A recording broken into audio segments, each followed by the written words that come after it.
Tudo bem com vocês? A paz do Senhor Jesus Cristo. Que você tenha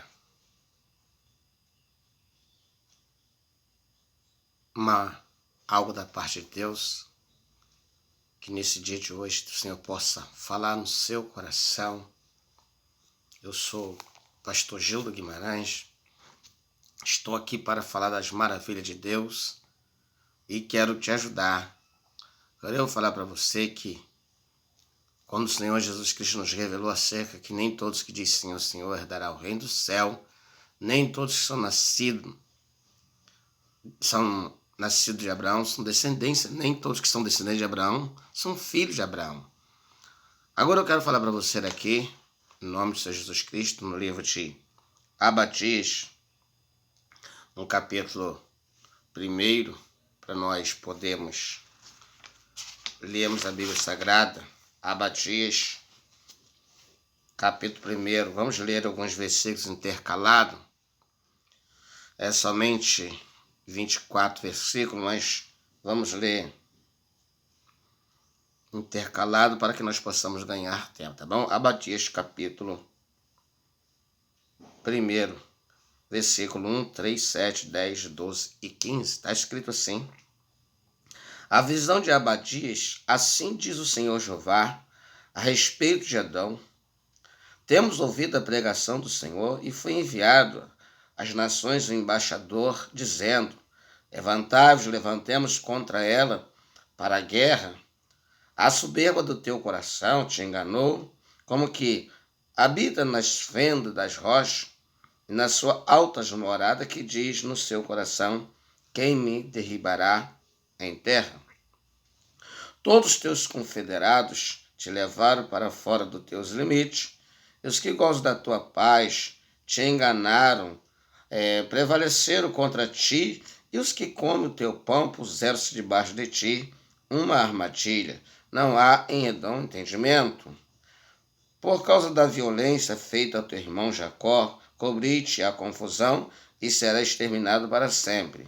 Mas tu não desvias olhar para o dia do teu irmão, no dia do teu desterro, nem alegrar-te sobre os filhos de Judá, no dia da tua ruína, nem alargar-te a tua boca no dia da angústia, nem entrar pela porta do meu povo no dia da sua calamidade. Sim, tu não devias olhar satisfeito para o teu mal no dia da tua calamidade, nem estender as tuas mãos contra o seu exército no dia da sua calamidade, nem parar nas encruzilhadas para exterminar o que escapassem, nem entregasse os que lhe restassem no dia da angústia, porque o dia do Senhor está perto sobre todas as nações. Como tu fizeste, assim se fará contigo, a tua maldade cairá sobre a tua cabeça. Louvado seja Deus, uma palavra bem gloriosa da parte de Deus. O profeta Abadias sendo usado por Deus para falar o que iria acontecer com o povo dos Edomitas. Aí eu quero que você entenda, louvado seja Deus, que o Criador, ele não faz nada, né? Amós 3,7, ele não faz nada antes de revelar os seus segredos aos seus santos e profetas. Você observa aqui comigo que no versículo 3, Deus falou assim para o povo, para os edomitas. Olha só, Deus deixou bem claro para ele esta palavra, falando assim, ó: a soberba do teu coração te enganou, como que habita nas fendas da rocha, e na sua alta morada, que diz o seu coração: quem me derribará em terra? Os edomitas aqui, eles estavam se achando muito seguros. Aí você fala: pastor, mas por quê? Porque eles eram um tipo de pessoas que estavam, louvado seja Deus, a casa deles, a habitação deles era feita na rocha. Eles tinham essa habilidade de fazer isso e fizeram as suas casas na rocha, dentro de uma fenda, de uma pedra, para você entender melhor.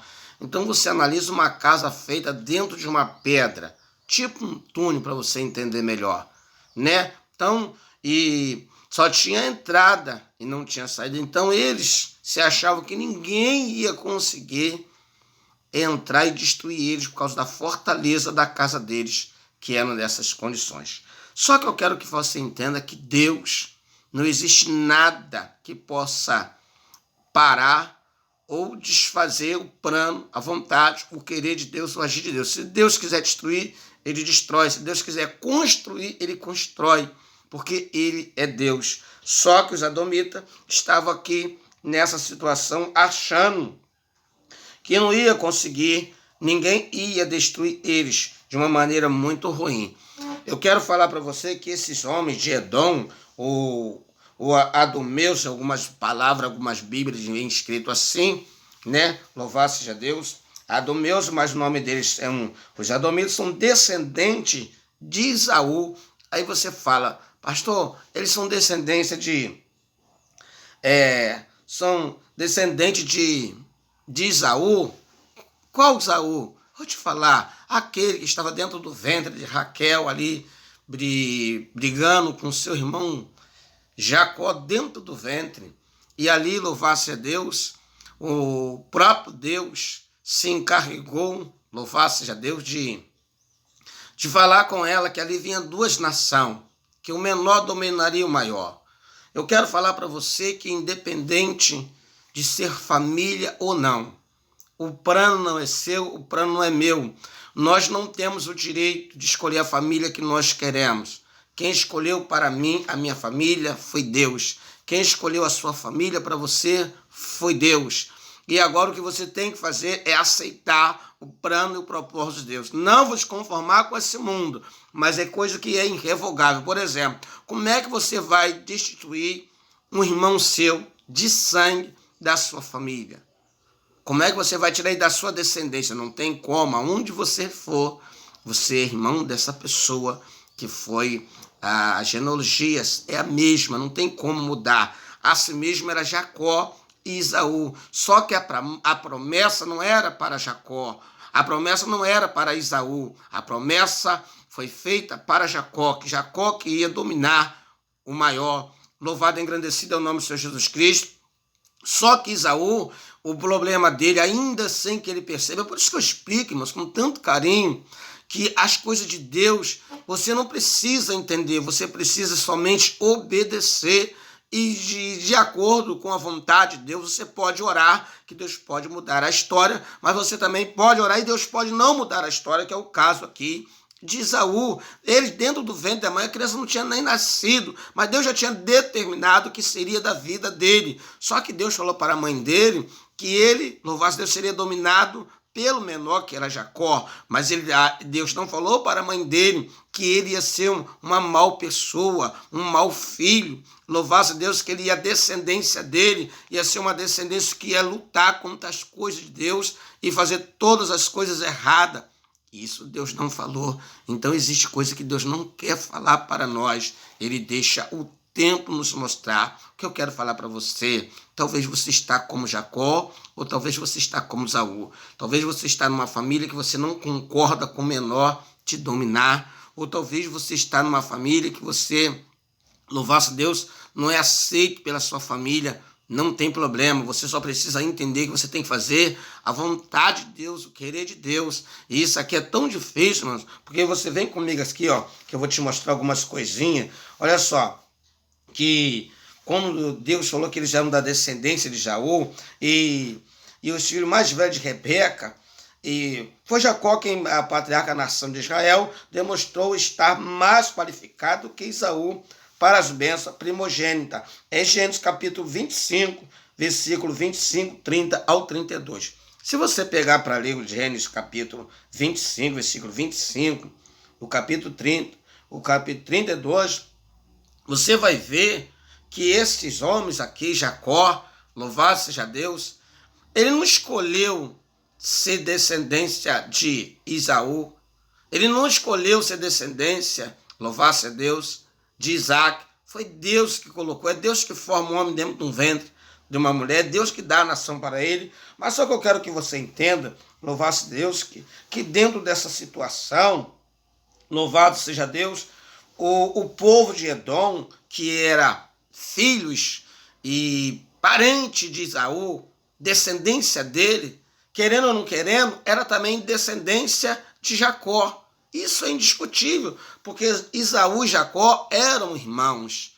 Mas eu quero que você entenda que não é porque eles eram irmãos que eles tinham que ser igual e ter a mesma, o certo, biblicamente, que tinham que ter a mesma visão, o mesmo temor de Deus. Mas não é assim. O povo de Edom, como você vê aqui, ó, deixa eu te tentar te explicar. Ó, os edomitas ocupavam as montes de Seir, Saul, no Mar Morto, desapassando os seus antigos habitantes, os hereus, os quais moravam na caverna, trabalhavam na rocha. Deuteronômio 2, versículo 12 e 22, é onde que eles se achavam, Deuteronômio 2, versículo 12 ao 22, aonde que eles se achavam muito fortes, muito poderosos, porque eles trabalhavam com a rocha e eles se achavam sábios, inteligentes demais. Mas, irmãos, quando Paulo nos ensinou que a sabedoria deste mundo é loucura, é esterco, que a letra mata, mas o Espírito vivifica.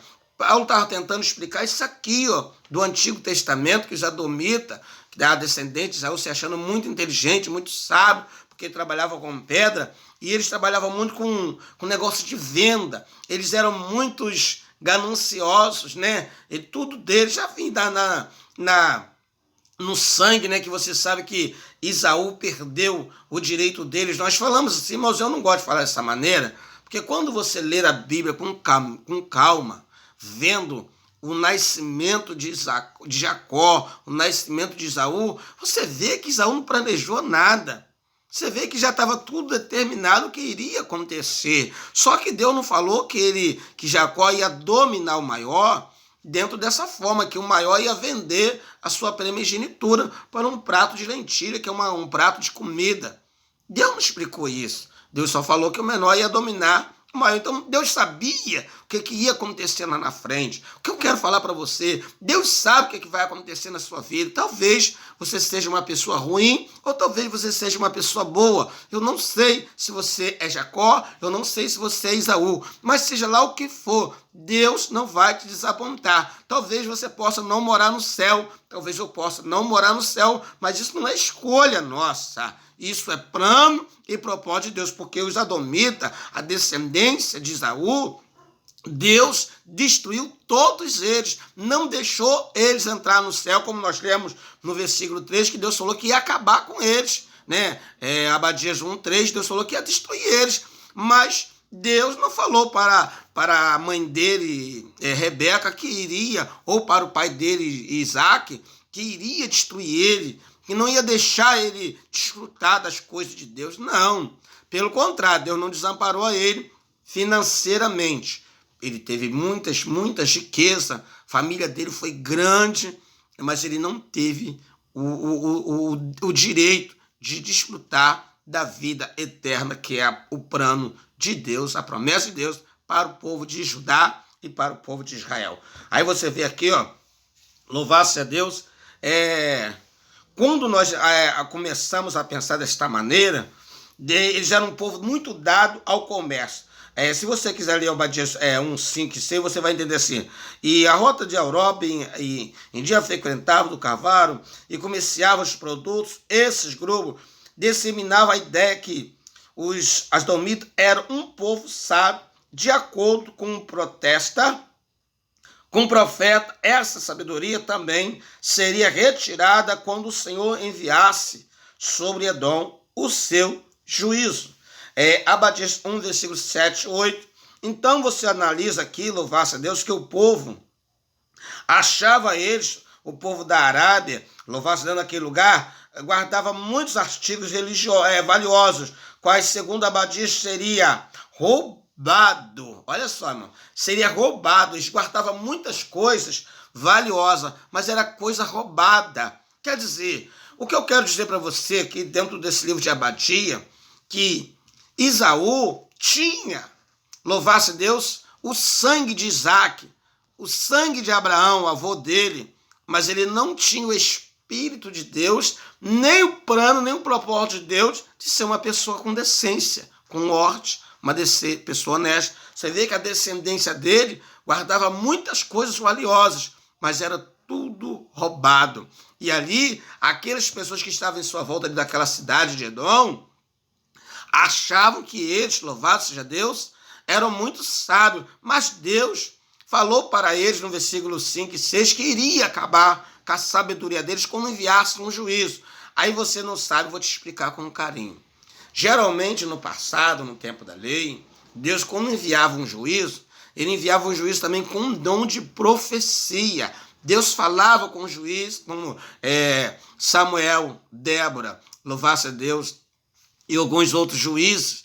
Eram homens, juiz da terra, julgava a lei, ensinava o povo, mas também era profeta de Deus. Deus falava com eles o que iria acontecer, o que tinha que fazer para a glória do Senhor Jesus Cristo. Então Deus já tinha falado que iria aqui em Abadia 1, 7, 8, que ele ia destruir toda a sabedoria deles, ia cair por terra no nome do Senhor Jesus Cristo. Se você entender, eu quero falar para você, olha só o que aconteceu com esse povo, que eles, como a maldade deles, se você quiser ler, louvar-se a Deus, alguns relatos da história do povo de Edom, o que eles arrumaram, o problema que eles arrumaram com o povo de Israel, com a igreja de Deus, com os crentes do passado. Olha só, se você quiser ler 1 Reis 11, 15, eles foram feridos por Davi em uma batalha. Isso é o povo de Edom. Mas eu te pergunto, Davi não era homem de Deus? Por que o povo de Edom estava contra Davi? Porque Esaú não tinha nada de Deus. Mas ele era irmão de Jacó. E aí, gêmeo ainda. Tudo bem, então talvez alguém na sua família está contra você. E você está achando que, eu estou errado. Não, tudo é plano, vontade de Deus. Entendeu? Vem comigo aqui. Se você quiser.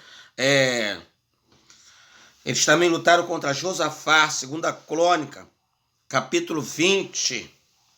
É só você ler, você vai ver eles lutando com Josafá, querendo destruir eles, mas foram derrotados. Voltaram-se contra os domínios de Judá e constituíram para si um rei, 2 Crônica 21, 8. Atacaram e pilharam Judá, 2 Crônica 21, versículo 10, 16, 17. Foram atacados por Amazias, 2 Crônica 25, 11, 12. E em um contra-ataque levaram-se muitos judeus ao cativo. Quer dizer, eles prenderam muitos judeus e levaram eles ao cativeiro. Para você entender isso, você tem que ler 2 Crônica 28, 17. E cooperaram com a Babilônia na sua invasão de Judá. Salmo 137, versículo 7. E Ezequiel 25, versículo 12. Mas eles fizeram tudo isso. 1, 2, 3, 4, 5, 6. 6 acontecimentos nojentos dos Adomitas, que, para você entender melhor, do irmão de Jacó, chamado Esaú, a descendência deles, filho dele, cunhado, nora, primo, assim, essa raça maravilhosa que é a nossa família, mas muitas das vezes não tem Deus no coração, não obedece à palavra de Deus. E o mais interessante que eu quero falar para você, eu friso isso: Esaú não escolheu isso para eles como nós pregamos. Isso aqui já foi plano, propósito de Deus. Não sabemos porquê, mas ficamos em Isaías 45, 7 em diante, Isaías 45, versículo 7 em diante, que diz: eu fiz as trevas, eu fiz a luz, eu criei o mal e criei o bem, eu criei a paz e a contenda, tudo isso para mim. Depois ele diz: quem és tu? Um caco de barro, entre outros cacos de barro, contendendo, perguntando: por que me fizeste assim? Então você observa que quando Deus colocou ali no livro de Isaías esta mensagem para mim, para você, é para você saber que quem te fez foi Deus. E se você quiser mudar, você precisa ler a Bíblia Sagrada e buscar muito a Deus em oração. Porque existem pessoas que não tem jeito, não vai mudar, porque Deus não quer mudar. Mas existem pessoas que Deus quer mudar e vai mudar no nome do Senhor Jesus Cristo e ninguém vai impedir. Aí você fala: pastor, o senhor está pregando heresia? Claro que não, é só você ler a Bíblia Sagrada acerca do que eu te expliquei aqui, do nascimento de Esaú e Jacó. Eles eram gêmeos, então eram 2 irmãos gêmeos, família do mesmo sangue, mas Jacó tinha chamada, Esaú não. Louvar-se a Deus. Então, você vai ver Paulo, louvar-se a Deus, perseguindo os crentes, matando os crentes, e daqui a pouco aparece a luz para ele, Atos capítulo 9, aparece para ele, e aí ele vê a luz, ouve uma voz, e ele pergunta: Senhor, quem és? Duro serás para ti recostar contra os agrilhões. E Paulo se converteu e mudou a sua vida das trevas em luz. Mas quem fez isso? o próprio Jesus Cristo. O poder de mudar as pessoas está na mão de Deus. Agora você tem que, muitas das vezes, você já foi mudado, você que não quer, aí é diferente. Aí tem pessoas que estão fazendo coisas erradas, não porque é a índole dele, não porque está dentro dele entranhado, não. É porque ele quer se aparecer, aí é diferente. Aí já é diferente, aí você está dando lugar à sua carne. Aí é diferente, porque se você andar no Espírito, você não vai fazer nada do que você está fazendo, tá bom? Louvado seja Deus. Eu quero dizer para você, em nome do Senhor Jesus Cristo, que os filhos de Edom, eles eram muito astutos, orgulhosos, também escarnecedores, por estarem em uma cidade naturalmente fortificada, orgulhava-se da sua segurança geográfica. Se você quiser ler, é Obadias 1, versículo 2 ao 8. Apesar de acharem extremamente inteligentes, o Senhor ironizou a respeito da sua vã sabedoria, e não acontecer aquele dia, diz o Senhor, que farei perecer os sábios de Edom e entendimento da montanha de Isaú. Deus, quando falou assim, Deus já estava anunciando a eles que iria acabar com toda a sabedoria de Edom. Eu quero falar para você que a Bíblia diz que você não pode ser sábio aos seus próprios olhos. Por que é isso, pastor? Vou te explicar. Você tem que ser sábio dentro da Bíblia Sagrada. Fazer o que está escrito, tentar viver o que está escrito, ouvir o que está escrito, ler o que está escrito, praticar o que está escrito. E aí você vai estar dentro da vontade e do plano de Deus. Tá bom? Abadias explicou isso para o povo de Edom. Eu só quero falar para você, em nome do Senhor Jesus Cristo, que nós estamos aí numa situação de muitos evangélicos aí, ó. Agora o pastor Everaldo está envolvido em corrupção. Nossa irmã Frodilis, cantora, está sendo investigada aí, condenada, né? Já descobriram que ela mandou matar o marido, não foi presa ainda por causa do foro privilegiado. O pastor Eduardo Cunha também, outro ladrão, foi preso também. E outros pastores por aí na mesma situação, de todas as maneiras, padre, pessoas espíritas, pessoas evangélicas, pessoas não evangélicas. O que eu quero dizer para você? Tudo isso, irmãos, é simplesmente o que está escrito aqui, o que nós estamos lendo no livro de Abadia. Isaú, ele foi irmão de Jacó. Eram gêmeos, nasceu os dois da mesma entranha, mas vieram na terra com um plano de Deus, com um propósito diferente. Então, o caso do pastor Everaldo, da nossa cantora Flor de Lins, do nosso pastor Eduardo Cunha, do nosso padre, que aí está envolvido em corrupção, dos espíritos, né, João e os demais. Irmãos, eu quero que você entenda, vamos buscar, eu e você, vamos buscar a Deus para ser diferente.